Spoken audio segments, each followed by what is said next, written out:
ভোটের রেজাল্টের পরবর্তী চারিদিকে গুন্ডামি, গালিগালাজ এবং জোর করে পার্টি অফিস দখলের অভিযোগ তুলে বহরমপুরবাসীদের উদ্দেশ্যে এবার কড়া বার্তা দিলেন বিধায়ক কাঞ্চন মৈত্র। এই সব ঘটনার বিরুদ্ধে ইতিমধ্যেই মামলা দায়ের করা হয়েছে বলে জানান তিনি। প্রতিবাদে সরব হয়ে রাস্তায় নামেন তিনি। অভিযোগ, ইন্দ্রপ্রস্থ এলাকায় লীলা হাসপাতালের কাছে হাতে নাতে ধরা পড়েছে কিছু দুষ্কৃতী, যারা বিজেপির পতাকা লাগিয়ে সাধারণ মানুষের ওপর অত্যাচার চালাচ্ছিল। ঘটনাস্থলে জয় শ্রীরাম স্লোগান তুলতে দেখা যায় অভিযুক্তদের। তবে বিধায়ক স্পষ্ট জানিয়েছেন, কোনো ধরনের নোংরামো বা জোর জবরদস্তি বরদাস্ত করা হবে না। তিনি আরও বলেন, বহরমপুরে শান্তি এবং শৃঙ্খলা বজায় রাখতে প্রশাসনকে কড়া পদক্ষেপ নেওয়ার আবেদন জানানো হয়েছে।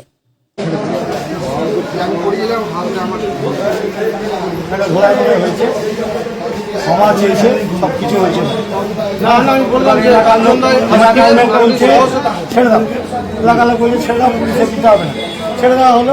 তুমি ভালো থাকো, সুস্থ থাকো, কোনো অসুবিধা ভয় নেই আপনার, কোনো অসুবিধা এরা আছে তো, এরা ঠিক ঠিক কোনো অসুবিধা, ঠিক আছে। এটা একদম অবাধ। আপনারা দায়িত্ব নিয়ে কাজ করবেন, সাথে আমি থাকবো।